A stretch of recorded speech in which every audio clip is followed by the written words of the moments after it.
Hello, and thank you for joining us today. My name is Carlene.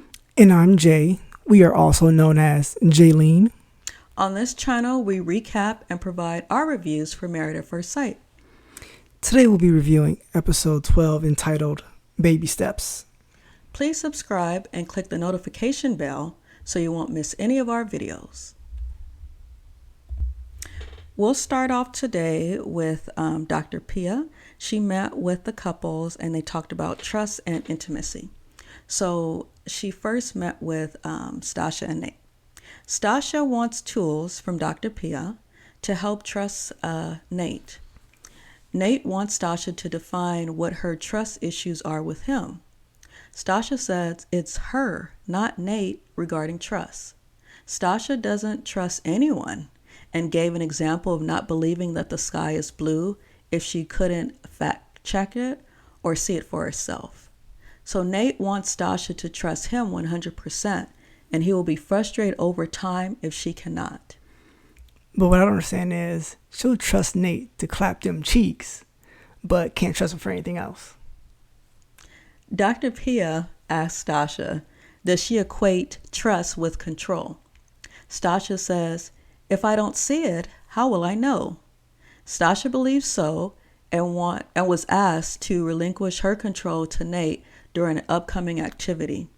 In her confessional, Stacia says she's used to just trusting herself as a single woman, but she wants to start trusting her husband.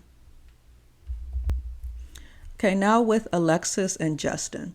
So Dr. Pia walked in after hearing them argue outside the door. They tried denying it, talking about it's a passionate conversation, and that's how they talk to each other. Justin doesn't feel comfortable with Alexis hanging out with her friends every weekend. He says it's a thing, and she needs to find a balance. Yeah, what I don't understand is they're not communicating properly when it comes to this context. There's a lot of assuming going on and not a lot of conversation and dialogue. So instead of saying, I don't want you going out with your friends every weekend, like have a compromise, at least talk about, okay, can you go out with your friends maybe once, twice a month? But also, isn't her friends nothing but dudes? So why are you going with dudes to a club every weekend? That says something about you, and you're still thinking about being single and not married. I understand that you want some me time and not a lot of couple time. That's understandable. You guys both need your individuality still, not just as a married couple. Alexis is getting sick of Justin and believes the 2 hours away from him on the weekend is helpful for her mental health. Dr. Pia told Alexis that life changes when you get married, and Justin asked Alexis, why did you start this process? So Justin is feeling like Dr. Pia is taking his side while Alexis is feeling ganged up on. Dr. Pia asks Alexis, why did she get married? Alexis got married because she wants a partnership and security. She thinks Justin is taking away from her happiness and to be free because he doesn't want her hanging out with her friends every weekend. Alexis says, being with my friends brings me joy. Although being married is not currently bringing her peace, she is staying and committed. So basically, she's saying in any other circumstances, she would be saying deuces.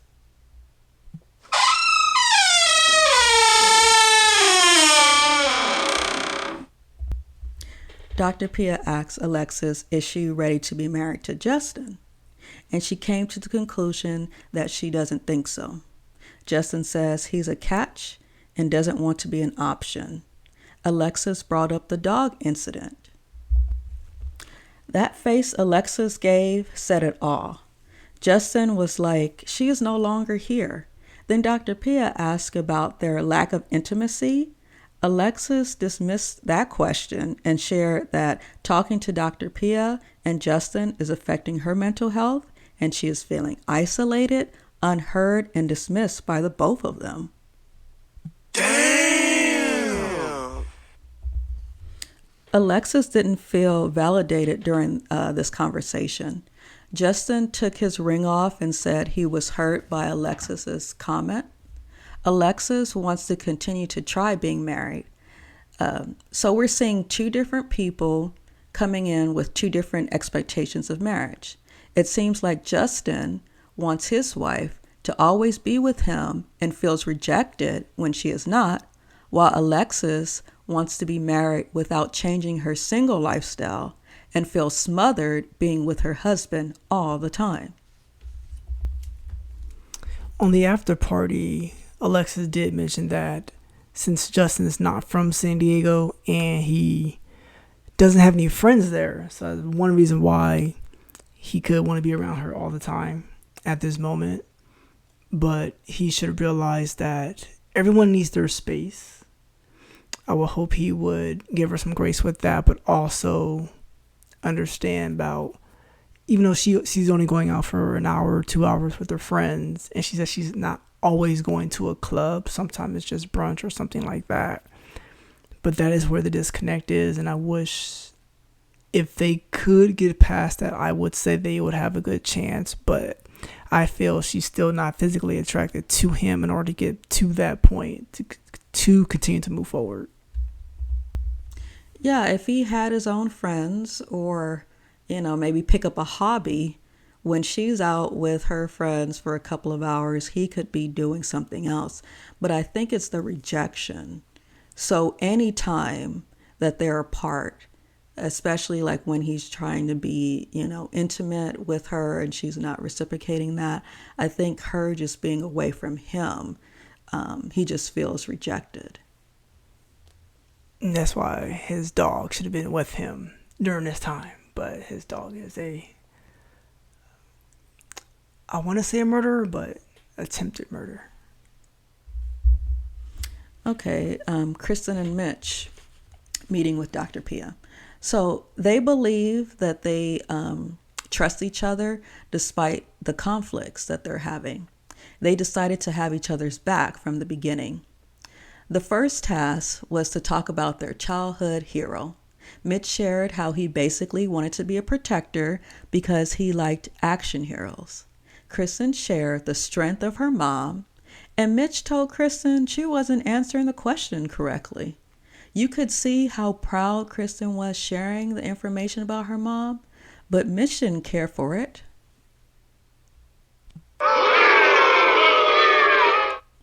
Why would he do that? Mitch, you were doing so well for about 1, maybe 2 episodes? Yeah, I don't understand why Mitch needs to poo-poo her mom about her mom being a hero. It's like, he says, I don't mean to challenge you, but yet you're going to challenge her. And this is why this is not going to work, because he doesn't know, he's not self-aware until he go back and watch these episodes. But in the moment, he's not self-aware. And that's pretty much why he's been single for all these years. Krysten didn't feel validated with Mitch's comment. Krysten says, I want you to say that's wonderful. She started crying because it was so hard to answer that question. Mitch learned then and there that her family is a sensitive topic. Mitch apologized and was paranoid answering the next question, which involved their future children. Mitch was like, our future kids together? No, Mitch, your future kids with someone else. Come on. There's a time to joke and a time to be serious. Joking was not called for at this point. Krysten says their children will be a rule follower and the rebel. When talking about intimacy, Krysten shared how Mitch was laughing and joking. Mitch, there is an appropriate time and a place. Mitch thinks his sex life is fun, awkward, and has sounds and bodily fluids. Krysten said she wouldn't have minded his comments if they were married for years, but this is a new relationship and they were still getting to know each other. Krysten wants to have a more emotional intimacy and wants the Mitch from last week. He was attentive and vulnerable, and Krysten wants more of that. Remember, he wasn't having his Mitchisms during that time. He should be lucky that he's getting some. I don't know how many times he's going to mess up about getting something. And why would you joke during sexy time? I don't understand that. There's no place for that. No woman wants that. It's hard enough to please a woman as it is, because the mind and the body gotta be as one. For men, it's not like that. But I want to know what he said that was so stupid, and what made him think that was a good idea in that moment to say that during sexy time. I like how Krysten was like, I'm going to respect my husband and not say, exactly what he said. Because, I mean, I know it's a TV show, but some of those things, they still need to be private. So she basically, whatever it is that he said, it ruined the moment, obviously, and it was awkward and it was uncalled for. Yeah, I'm sure she dried up like a raisin. But don't put it out there. If the masses going to know what he said, so don't start something you don't finish it. So the last couple that met with Dr. Pia was Morgan and Ben. So Morgan says that things have been disappointing. She wanted a partner and a best friend. Morgan admits to being in defense mode because Ben has attacked her character. We got to the root cause of why Ben continues to do this. Ben says that Morgan's temperament triggers him because it reminds him of his dad. So his dad has always been hard on him, and this causes Ben to run away from his problems. Morgan says she wants an emotional apology from Ben. So when Ben apologizes to Morgan, she doesn't feel it.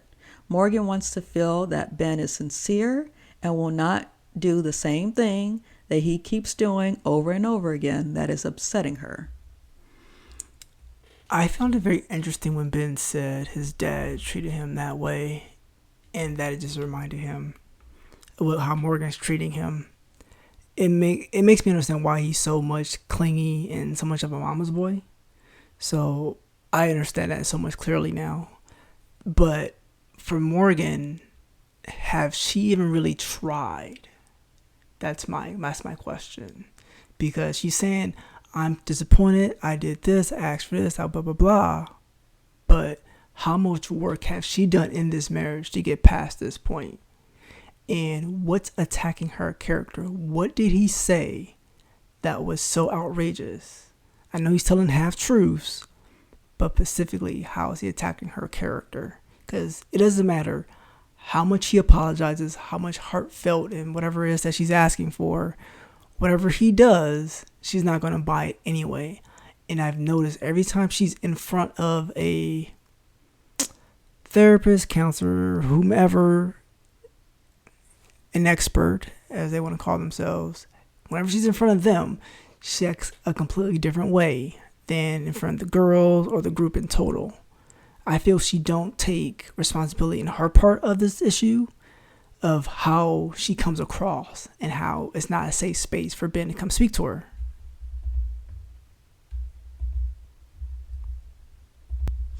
Okay, let's talk about Krysten and Mitch. So Mitch had a video call with his friend Shayna. He feels insecure sexually when Krysten called him out about his jokes in the bedroom. He was playful, but not in the way that Krysten likes. His friend told him to get out of his head before speaking to Krysten about it, also for him to share his feelings, listen to her feelings, and tell her he is physically attracted to her. The first thing I thought about when he said my neighbor were really close, we hung out every day during the pandemic or the start of the pandemic, my first thought was, why aren't you trying to get with your neighbor? Or did you mess that up somehow to where she ain't having either and you just got friend zoned? That's my question. I'm like, automatically. Right there, neighbor, proximity, hook up with her or date her, something. But I'm sure you messed that up somehow too, Mitch. Yeah, he probably did something, maybe annoyed her with his Mitchisms, but I guess he's a good friend to her. And that's why she's in the friend zone without getting them for 8 years, whatever the case may be. The couple did their intimacy questions at the beach. So Mitch talked about moving to San Diego and starting a business after his dad died, but it didn't go well. As a result, he was depressed and felt like a failure.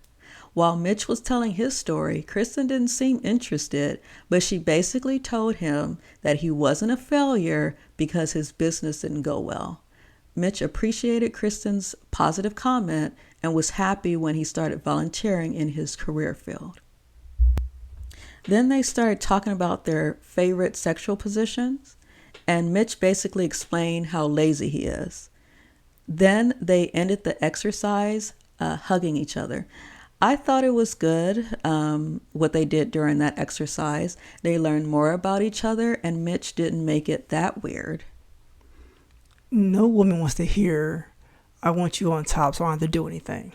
And then I like doggy style because that's like how I finish. No female wants to hear that. Okay, now let's talk about Lindy and Miguel. So they were the only couple not to meet with Dr. Pia. They got a real life baby to care for instead. The experts were like, they don't have any real problems, so let's help them out. Remember, their arguments were weeks ago with the last name and the health insurance. They named their son McGindy. In his confessional, Miguel was happy to receive a fake baby and says he wants to be a good dad. Yeah, speaking of lazy, this is Lindy all the way here, all the way. For their intimacy exercise, the couple played some Jenga love game. The questions started asking about spicing up their love life, and Lindy asked Miguel to cover the baby's ears before answering. She wants to add food like chocolate-covered strawberries to the bedroom. When they did a body shot, the baby was in his bassinet. Why are they always doing body shots for these exercises? Then they had to stare into each other's eyes for 1 or 2 minutes, and Miguel thought it would be funny to add McGindy. They thought about the wedding day and being safe with each other. Miguel believes he is living his best love story. While in bed, Miguel puts their son right in the middle and cuddled with the baby. Miguel is really practicing to become a good dad, and Lindy likes this because this is what she asked for. I thought about Shanice and Jeffy. Remember when Jeffy was so wanting to be a dad, but he wasn't being the best husband? Then I thought about the upcoming episode where Miguel would probably say something so horrible to Lindy to cause her to run off camera saying how she tried her best. Then out of nowhere, the baby started crying. They gave the baby a bottle. I don't think anyone thought the baby would start crying like that. Come to find out, the baby cried every 2 hours and Miguel was up with him. In her confessional, Lindy was surprised. You better get used to it, Lindy, if you want to have children. The real ones will be up crying every 2 hours too.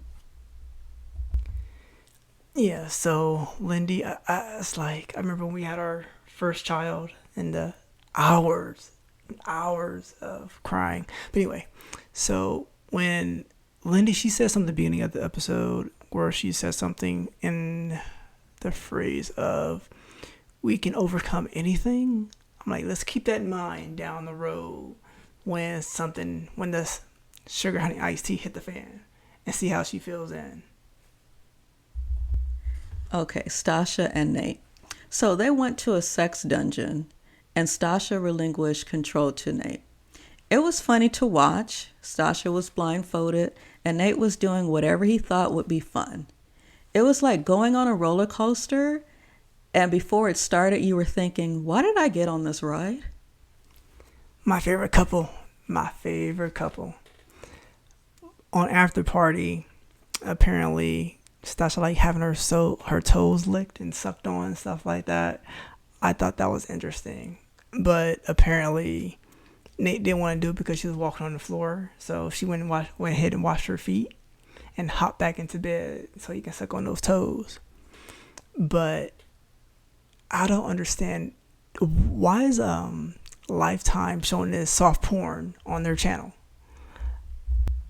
Okay, Alexis and Justin.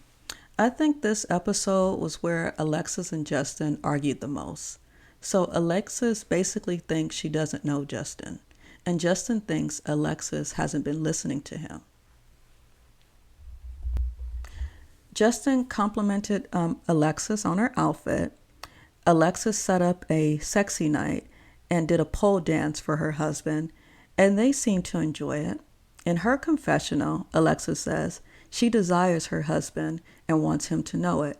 Justin appreciates her efforts since this was her first time doing this. Everybody was lying in this scene. I don't know what they were thinking. Everybody was trying to be nice so no more blow-ups would happen. Because one, if you're going to do a pole dance, make sure you do at least practice.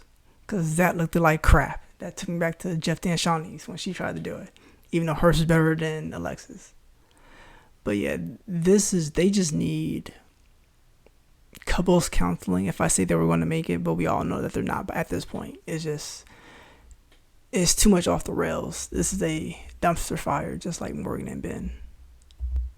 However, when expressing their feelings while wearing a blindfold, Justin didn't hold back. He started with the positives and says he appreciates that she's trying. Then he told her that he is frustrated with her, he's coming second, and she doesn't ask about his feelings regarding Maya. He doesn't feel she is ready to be married. Afterwards, Justin thought he was too direct, but he thought he needed to say those things. I think what he said was all facts. And we have to remember that she asked him to be more direct, so this is him doing what she asked. And when he was saying all those things, I feel like, all right, she's going to clap back at him when it's her turn and rip his heart out. Alexis told him that he's doing the best that he can, and although she is not making him happy, she would make someone else happy. Then they pinky promised that's all she had to say. She didn't want to say anything to take away from how Justin is feeling and says sometimes the best response is no response. I think at this point, Alexis was tired of arguing and didn't want to start another one. They're at the point now where this is an unhealthy marriage and they just both go their separate ways. So the guys and girls met up. They met up to play basketball and the girls went to the beach. So the guys were surprised when they saw Miguel walking up with a baby. Mitch says he thinks the experts believe their marriage must be strong to have a fake baby in the mix. Mitch wouldn't be having that fake baby, talking about he's going to be putting it in a closet and things like that. So Miguel says having the fake baby is another type of intimacy, while the baby is turning Lindy on. The girls encourage her to make a real one. It's turning her on because she has nothing to do with the baby. It's like, oh, Miguel, you take care of everything. I'm going to go drinking with the girls, doing what I want, and pretty much be an absentee mother. That's all I got from this.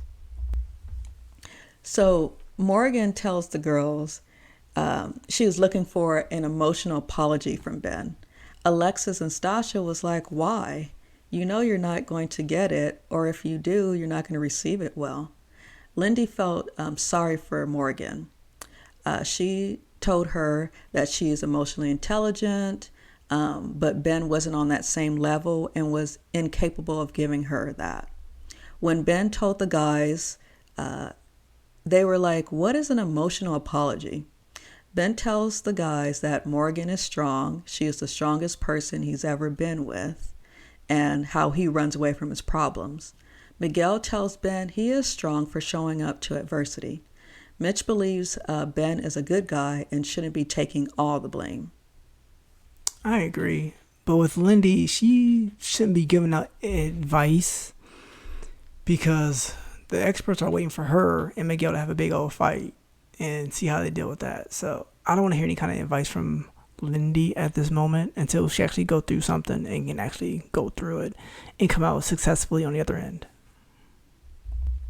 The girls really want to know about the Krysten and Mitch show. Krysten told the girls how they pause on physical intimacy. Mitch says, it's cool and mature of us. He doesn't know where he's at and is unsure if he can see them together long term. He says, her demands are too specific. Krysten admits to putting up walls and wants to stop. Lindy is happy to know they are in a better place. Alexis thought that she would be having fun with her husband. Alexis feels like a child on punishment. and how she had more fun in her other relationships.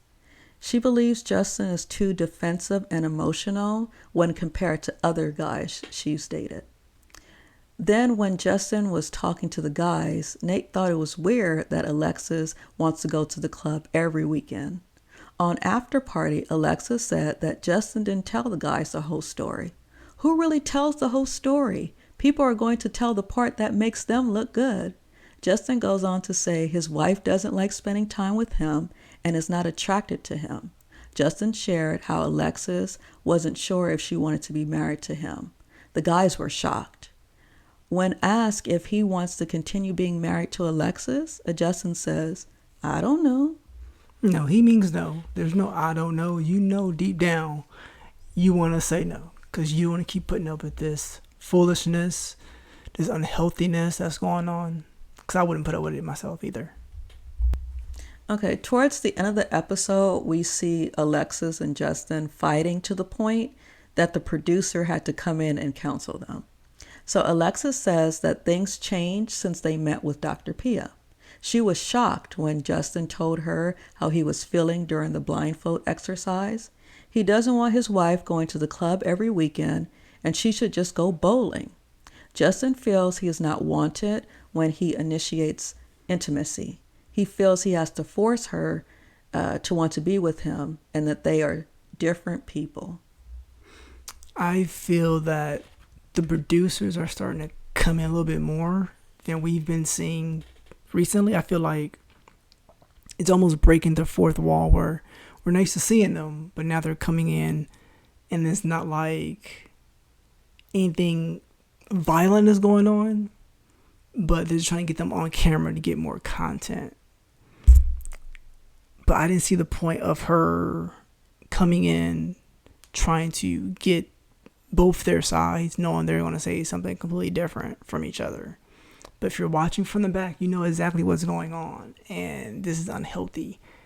I wonder, is there any kind of reason, like in boxing, when you know the fighter can't go on anymore, throw in the towel?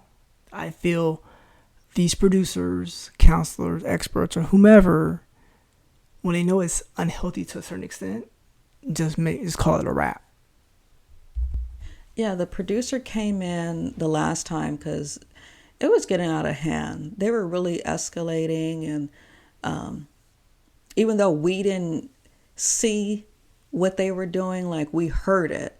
So then afterwards, when the producer came in to kind of calm them down, like almost let's sit down and, like you're saying, let's hear both sides. But I think they don't want to say it's over right now. They want to kind of talk it through and then have the couple say it's over. Because remember, they are adults, right? So they're not kids where it's like, okay, you're in timeout. They're adults, so they should be able to say, I want this to be over. It would be different if they were like beating up each other. Now that's just, uncalled for. But they want them as adults to say, you know what?